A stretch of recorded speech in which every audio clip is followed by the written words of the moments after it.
तो जिंदगी की जीत पर यकीन कर, अगर कहीं है सड़क तो लाओ से जमीन पर। आज हमारा परिवार का कार्यक्रम आओ नए संकल्प से नई सृष्टि का निर्माण करें। और वो कौन सा संकल्प होगा जिससे एक नई हम दुनिया अपने लिए बना पाएंगे।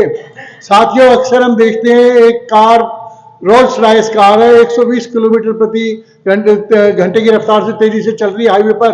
सामने से एक ट्रक आता है, उनकी टक्कर होती है, कार के परखच्चे उड़ गए, कार के परखच्चे उड़ गए। और क्या हुआ, भगवान की कृपा कैसी हुई कि कार के अंदर जो सवार है जो व्यक्ति, वो बिल्कुल ठीक रहा। और कई बार हम देखते हैं घर से आदमी अपनी सीढ़ियों से निकल रहा है और अचानक वो स्लिप हुआ और उसका सिर फूट जाता है और 1 महीने के लिए वो बिस्तरे पर आ जाता है। ये 2 घटनाएं अक्सर हम अखबारों में पढ़ते हैं, देखते हैं, सुनते हैं। क्या कारण है कि वो इतनी बड़े एक्सीडेंट के बावजूद बिल्कुल सेफ रहा, और क्या कारण है कि एक व्यक्ति अपने घर में ही रहा और उसके बावजूद उसको मिसहैपनिंग हुई उसके साथ। इसके लिए हमारे शास्त्रों में हमारे महात्मा लोग बताते हैं कि वो कुछ लोगों के साथ, बहुत से अनेकों लोगों की दुआओं का एक जो है बहुत बड़ा वायु ओरा मंडल चलता है, जिसकी दुआओं के कारण उस व्यक्ति की उस अपने भीषण से भीषण विपत्ति में रक्षा हो जाती है। माननीय डॉक्टर आर.बी. यादव जी बैठे हैं, ये भी क्या कहते हैं कि हमारी दवाई अपने आप में बहुत बहुमूल्य है, लाभकारी है, लेकिन दवाओं से ज्यादा लाभकारी क्या है, लोगों की दुआएं। अच्छा, वो दुआएं हम कैसे लें, कैसे हम अपने परिवार में ऐसे संस्कार दें, इस विषय में बड़ी सुंदर एक प्रसंग हमारे बिल्कुल पास के गुड़गांव के क्षेत्र का, हमारे अपने परिवार का। एक महिला 70 वर्ष उसकी आयु लगभग है, और वो उसके 2 बेटे और 1 बेटी हैं, और उसने वो 3 बच्चों की शादी हो गई है और वो अपने अपने परिवार में है। महिला पूरी तरह संपन्न है, परिवार में पूरा एक दूसरे के प्रति सहयोग है, माँ की पूरी सेवा है। उनके पति की मृत्यु हो गई है 30 वर्ष पहले, लेकिन उस महिला के मन में एक ही विचार आता है कि क्या मेरे जीवन का इतना ही ध्येय था। मैंने परिवार बनाया, पाला बच्चा, शादी हो गई, उसके बाद आगे बच्चे पोते हो गए, क्या मैंने इसी के लिए जीवन लिया था। उसने संकल्प किया कि मैं अब बाकी का जीवन ऋषिकेश में अपने गुरु के आश्रम में बिताऊंगी, वहां दिन रात परमात्मा का सुमिरन करूंगी, अपने बाकी समय बचा है जो मेरे जीवन का, उसका मैं पूरा सदुपयोग करूंगी। बच्चों ने जब माँ की जिद को देखा, नहीं, माँ बहुत कहने पर भी नहीं मानी, तो माँ को वो ऋषिकेश आश्रम में बड़ा सा कमरा उनके लिए पूरा सेट करके उनको देकर आए और पूरी सुविधाओं का वहां पर ध्यान रखा। माँ लगातार 6 महीने वहां पर है। अचानक वहां से आश्रम से फोन आया बच्चों को कि माँ को अचानक सीने में दर्द हुआ है और कल से वो उठ नहीं पा रही अपने बिस्तर से। बच्चों के पास फोन आया, दोनों बेटे और बेटी तुरंत गाड़ी लेकर अपनी ऋषिकेश आश्रम में पहुंचे। माँ का जाकर उन्होंने इलाज कराया, 3 दिन में वो बिल्कुल ठीक हुई। बच्चों ने कहा कि आप हमारे साथ चलें क्योंकि आपका जीवन हमारे लिए बहुत उपयोगी है। माँ बोली कि बाकी का जीवन मैंने अपने प्रभु चरणों में अर्पित कर दिया है।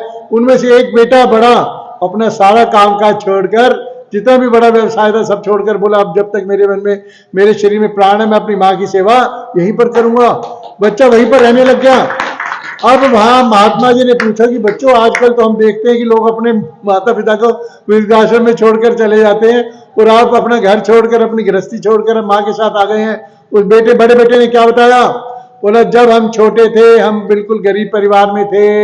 हमारी माँ जब हम सबको पूरा खिला कर भोजन, उसके बाद यदि कोई रोटी बचती थी तो खा लेती थी, वरना नहीं खाती थी। हमारी माँ ने हमें बचपन से क्या संस्कार दिए कि अपने जो है भोजन रसोई में से खुद लेकर आओ, भोजन करने के पश्चात अपने बर्तन स्वयं साफ करो, स्कूल जाते हो तो अपने कपड़े जो है खुद पहनो। उन्होंने हमें लीडर बनाया। उन्होंने हमें शुरू से क्या आदत डाली कि अपना काम स्वयं करो, अपने पैरों पर खड़ा हो। बोले एक बार मैं बचपन में मेरी स्कूल में मेरी किसी बात पर पिटाई हुई, मैंने टीचर से किसी बात पर झूठ बोला, मेरी माँ के पास उनकी शिकायत आई, मेरी माँ ने 2 दिन भोजन नहीं किया। अरे मेरा बच्चा, इसके अंदर ऐसे संस्कार कहाँ से आ गए। मेरे पिता ने बताया कि 2 दिन से वो भोजन नहीं किया और बिल्कुल भूखी और अपना रात भर बिस्तर में रोती रहती है। तीनों बच्चे उसके पास आए और माँ के चरणों में प्रणाम किया, माँ आइंदा से हम कभी ये भूल नहीं करेंगे। उस माँ ने उन बच्चों को सिखाने के लिए अपना सर्वस्व अर्पण कर दिया। आज जिस समय मैं भी इस घटना का साक्षी हूँ, जब उस लेडी की मृत्यु हुई 83 वर्ष की आयु में, तो वहां पर जब सभा हुई तो उसमें महात्मा बात होने लगी कि इनकी आत्मा को शांति दे। तो वहां जो महात्मा थे, बड़े गुरु थे, उन्होंने क्या कहा, बोले इनकी आत्मा की शांति के लिए प्रार्थना करने की कोई आवश्यकता नहीं है। इनकी आत्मा इस जगत में रहते हुए भी शांत थी और जहां गई है, जहां परमात्मा के चरणों में, वहां भी वो बिल्कुल शांत है। यहाँ आप जो भी यज्ञ हवन करो, किसके लिए करो, ताकि आपका आगे के लिए पुण्य बने। एक बहुत सुंदर घटना आती है, एक महिला महात्मा जी के पास आई और रोने लगी। महात्मा जी बोले, भाई क्या बात है, आप क्यों रो रही हो, ऐसी क्या बात है, आपके वेश को देखकर तो लग रहा है आप खाते पीते घर की हो।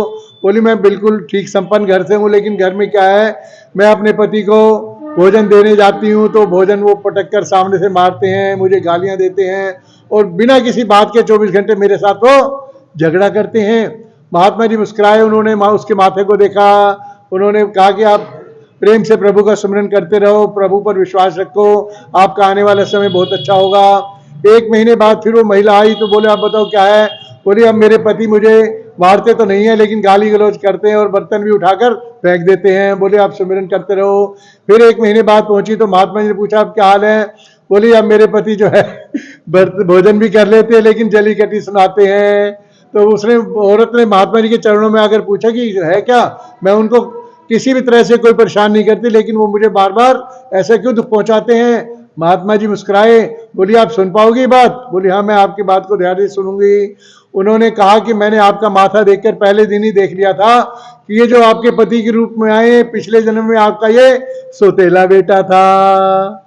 जब ये भोजन करने बैठता था तो आप इसका भोजन उठाकर फेंक देती थी, इसको जहां तक हो सकता है जली कटी सुनाती थी, बिना किसी बात के इसे आप तंग करती थी। वही बेटा आज आपके कर्मों के स्वरूप आपके पति के रूप में आपको वो उसका प्रतिफल देने के लिए आया है। लेकिन आप लगातार सत्संग में आ रही हैं, उससे क्या हो रहा है, आपके पुण्य धीरे धीरे बन रहे हैं और धीरे धीरे वो आपका जो है उसके आपके पति का स्वभाव कैसा होता जा रहा है, ठीक होता जा रहा है। क्योंकि सत्संग में इतना लाभ बल है कि हमने पूर्व जन्म में किए हुए कर्मों को भी अपना उसका वो क्या कर सकते हैं, हम उनका हिसाब किताब बराबर कर सकते हैं।